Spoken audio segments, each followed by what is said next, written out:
Hello students, welcome to class 11th। मैं Yogita Singh, your history teacher. बच्चों, आपका चैप्टर चल रहा था चैप्टर 10 मूल निवासियों का विस्थापन, जिसमें हमारी 3 वीडियो आपके पास आ गई होंगी। तो आज आपकी 4th वीडियो है, ये लास्ट वीडियो है। आपका चैप्टर जो है इसमें फिनिश हो जाएगा। तो इससे पहले जो है मैं आपका चैप्टर स्टार्ट करूँ, बच्चे आपको 2-3 बार चैप्टर को अच्छे से रीड करना है। तब आप जो है वीडियो को 2-3 बार देखें तो आपको चैप्टर जो बहुत अच्छे से समझ में आएगा। बगैर रीडिंग के, सेल्फ रीडिंग के आप चैप्टर को बिल्कुल नहीं समझ सकते हैं, ना ही आपको वीडियो समझ में आएगी। तो ये है संवैधानिक अधिकार। अभी हम इसमें औपनिवेशिक शासन पढ़ रहे थे। यूरोपियन जो लोग थे उन्होंने अमेरिका में जाकर किस तरीके से कब्जा करा, किस तरीके से जो है उन्होंने अपना नियंत्रण स्थापित किया। ठीक है, फिर वहाँ पर जो हमने गोल्ड रश के बारे में पढ़ा था। अब है यहाँ पर संवैधानिक अधिकार। आबादकारों ने 1770 के दशक में आज़ादी के अपने संघर्ष में लोकतांत्रिक भावना के जिस नारे में के तहत एकजुटता बनाई, वहाँ पूरी दुनिया की राजशाही और अभिजात तंत्र के खिलाफ संयुक्त राज्य अमेरिका की पहचान बनी। उनके लिए यह भी एक अहम था जिनके संविधान में व्यक्ति की संपत्ति के अधिकार को शामिल कर लिया गया, जिसे रद्द करने की छूट राज्य को नहीं थी। लेकिन लोकतांत्रिक अधिकार और संपत्ति का अधिकार दोनों सिर्फ गोरे लोगों के लिए थे, यानी अमेरिका में। एक कनाडाई मूल निवासी डैनियल पॉल ने 2000 में इस और ध्यान खींचते हुए कहा था कि अमेरिका स्वाधीनता संग्राम और फ्रांसीसी क्रांति के समय लोकतंत्र के पक्ष में आवाज़ बुलंद कराने वाले थॉमस पाइन ने समाज पर उन्हें दलील दी कि अमेरिकी मूल निवासियों ने मिसाल बनकर यूरोपीय लोगों के लंबे लोकतंत्रमुखी आंदोलन के बीज बोए थे। अब है बदलाव की लहर। 1920 के दशक तक संयुक्त राज्य अमेरिका और कनाडा के मूल निवासियों के लिए कुछ भी बेहतर होना शुरू नहीं हुआ था।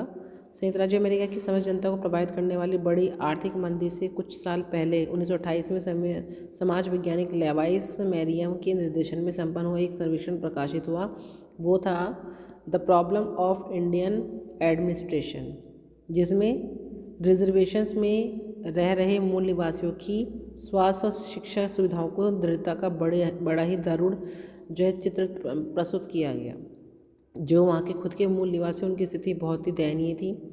गोरे अमेरिकियों के मन में उन मूल निवासियों के प्रति सहानुभूति आई जिन्हें अपनी संस्कृति को पूरा निभाने से रोका जाता था, और साथ ही नागरिकता के लाभों से उनको वंचित रखा गया था। फिर उसके बाद जो है संयुक्त राज्य अमेरिका में एक युगांतरकारी कानून को जन्म दिया। 1934 का इंडियन रीऑर्गेनाइजेशन एक्ट, ये 1934 में आया था, जिसके द्वारा रिजर्वेशन में मूल निवासियों को ज़मीन खरीदने और ऋण लेने का अधिकार जो है उनको दे दिया गया। फिर उसके बाद 1950 और 60 के दशक में संयुक्त राज्य अमेरिका और कनाडा की सरकारों ने मूल बाशिंदों के लिए किए गए विशेष प्रावधानों को ख़त्म करने पर उस पर उम्मीद से विचार किया कि इससे वे मुख्य धारा में शामिल होंगे, अर्थात वे यूरोपीय संस्कृति को अपनाएंगे। लेकिन मूल बाशिंदे ऐसा नहीं चाहते थे। 1954 में अनेक मूल निवासियों ने अपने द्वारा तैयार किए गए डिक्लेरेशन ऑफ इंडियन राइट्स में इस तरह के शर्त के साथ अमेरिका की नागरिक स्वीकार की ओर से रिजर्वेशन वापस नहीं लिए जाएंगे और अपनी परंपराओं की दखलंदाजी नहीं की जाएगी। कुछ ऐसी ही चीज़ें कनाडा में भी हुई। 1969 में सरकार ने घोषणा करी कि वह आदिवासी अधिकारों को जो है मान्यता नहीं देगी।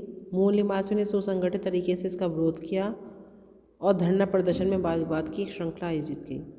उसके बाद 1982 में एक संविधान धारा के एक तहत मूल निवासियों के मौजूदा आदिवासी अधिकारों समझौता आधारित अधिकारों को स्वीकृति मिलने तक यह जो है सवाल हल नहीं हो पाया। उसके बाद जो है तुरंत इन अधिकारियों की जो है बारीकियों के बारे में फैसला बाकी है। पर अब ये बात साफ है कि दोनों मुल्क के मूल निवासियों ने जो है 18वीं सेंचुरी के मुकाबले अपनी संख्या बहुत ही कम होने के बावजूद अपनी संस्कृति को निभाने के लिए अधिकारों को लेकर पूरा जोर दिया, और ख़ास तौर से कनाडा में अपनी पवित्र भूमि पर अधिकार की भी दावेदारी की।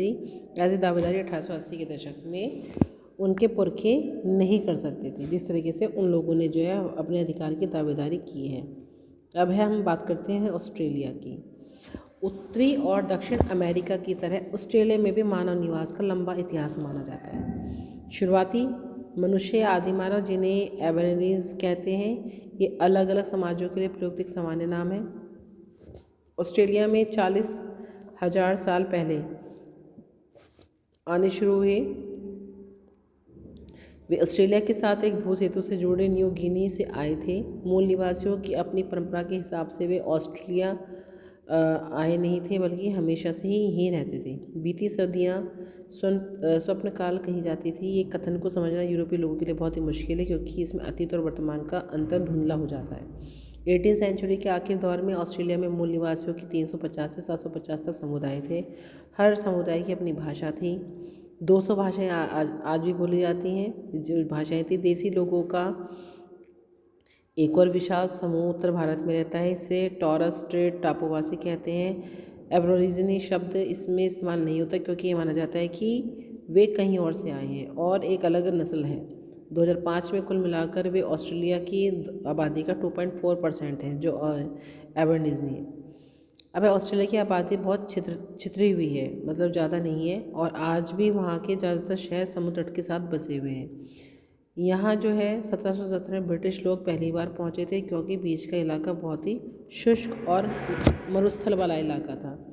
यूरोपियों का ऑस्ट्रेलिया पहुँचना 1606 में तो डच ने ऑस्ट्रेलिया को देखा था, है ना, और 1642 में तस्मान इस टापू पर पहुंचा था। बाद में टापू का नाम तस्मानिया रख दिया था। 1770 में जेम्स कुक बाटनी खाड़ी पहुंचा था, उसका नामकरण न्यू साउथ वेल्स रखा था। और 1788 में ब्रिटेन के दंडितों की बस्ती बनाई गई थी। सिडनी में इसकी स्थापना हुई थी। ऑस्ट्रेलिया में यूरोपीय आबादगारों मूल निवासियों ज़मीन के बीच अपने रिश्तों का किस्सा उत्तरी और दक्षिण अमेरिका के हिस्से से कई बिंदुओं पर मिलता जुलता है। हालांकि इसकी शुरुआत 300 साल बाद हुई थी। मूल निवासियों के साथ हुई मुलाकात को लेकर कैप्टन कुक और उसके जत्थे के आरंभिक ब्यौरे मूल निवासियों के दोस्ताना व्यवहार के बारे में उत्साहपूर्ण है।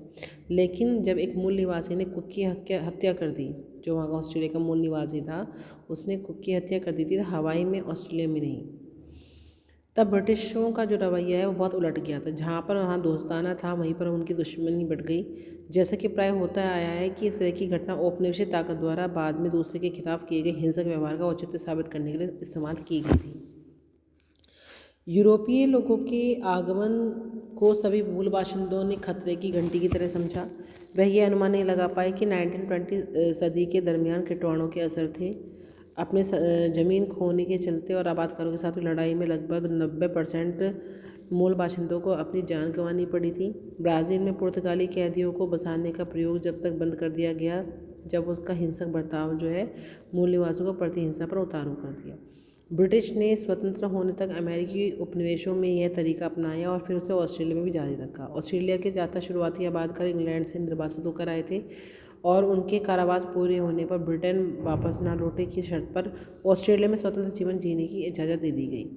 अपने क्षेत्र से इतने भिन्न इस इलाके में किसी भी तरह के सहारे के बगैर जीवन यापन करने के लिए उन्हें खेती के लिए ज़मीन से मूल निवासियों को निकालकर बाहर करने में कोई झिझक नहीं दिखाई। फिर उसके बाद जो है यूरोपीय बस्तियों के तहत ऑस्ट्रेलिया का आर्थिक विकास अमेरिका जितना भिन्नतापूर्ण नहीं था। भेड़ों के विशाल फार्म और खाने, उनके बाद मदिरा बनाने हेतु अंगूर का बाग, गेहूं की खेती एक लंबी अवधि में और काफ़ी परिश्रम से विकसित की गई ऑस्ट्रेलिया में। इन्होंने ऑस्ट्रेलिया की संपदा की बुनियादी तैयार की। जब राज्यों को मिलाया गया और 1911 में ऑस्ट्रेलिया की एक राजधानी बनाने की योजना चल रही थी, तब उसके लिए वूल व्हीट गोल्ड का नाम दिया गया।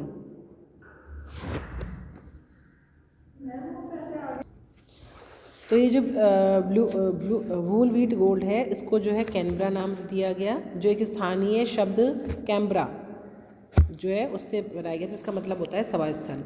कुछ मूल निवासी ऐसे सख्त हालात में खेतों में काम करते थे कि उसका दास प्रथा में अंतर बहुत कम हो गया। बाद में चीनी या प्रवासियों ने सस्ता श्रम मुहैया कराया, जैसा कि कैलिफोर्निया में हुआ था। लेकिन गैर गोरों पर बढ़ती हुई निर्भरता से जन्मे घबराहट के चलते दोनों देशों की सरकारों ने चीन प्रवासियों को प्रतिबंधित कर दिया। 1974 तक लोगों के मन में यह भय घर कर गया कि दक्षिण एशिया और दक्षिण पूर्वी एशिया के गहरी रंगत वाले लोग बड़ी तादाद में ऑस्ट्रेलिया आ सकते हैं, और इसलिए गैर गोरों को बाहर रखने के लिए सरकार ने एक नीति अपनाई। अब आपका टॉपिक आता है आपका बदलाव की लहर। फिर उसके बाद जो 1968 में एक मानवशास्त्री WEN स्टेनर ने एक व्याख्यान में लोगों के बिजली की तरंग से दौड़ गई। जब उन्होंने ऐसी बात करी कि उससे जो है बिजली की तरंग दौड़ गई। व्याख्यान का शीर्षक क्या था? ये था द ग्रेट ऑस्ट्रेलियन साइलेंस, यानी कि महान ऑस्ट्रेलियाई चुप्पी। इतिहासकारों के मूल निवासियों के बारे में चुप्पी थी। 1970 के दशक में उत्तरी अमेरिका की तरह ही यहाँ भी मूल निवासियों ने एक नया रूप समझने की चाह जग उठी थी। उन्हें मानव शास्त्र जिज्ञासु के रूप में नहीं बल्कि विशिष्ट संस्कृतियों वाले समुदाय के रूप में जो प्रकृति और जलवायु को समझने की विशिष्ट पद्धतियों के बारे में समझा जाने लगा। उन्होंने ऐसे समुदाय के रूप में समझा जाता था जिनके पास अपनी कथाओं और कपड़ा साजी चित्रकारी हस्तशिल्प का लोकोषण का विशाल भंडार था और वे भंडार सराहनीय आदरता अभिलेखन के योग्य थे। इन सब की तरह में बहुत ज़रूरी सवाल था जिसे आगे चलकर हेनरी रेनॉल्ड्स ने अपनी प्रभावशाली पुस्तक वाइट वॉरंट वी टोल्ड हमें बताया क्यों नहीं गया। ये जो है इन्होंने इस शीर्षक से जो एक पुस्तक लिखी उसमें ये सारी बात सामने रखी इन्होंने, और इस किताब में ऑस्ट्रेलियाई इतिहास लेखक के उस झरने की भर्त्सना की गई जिसे कैप्टन कुक की खोज से इतिहास की शुरुआत मानी जाती है। इसके बाद मूल निवासियों की संस्कृतियों का अध्ययन करने के लिए विद्यालयी विभागों में स्थापना हुई।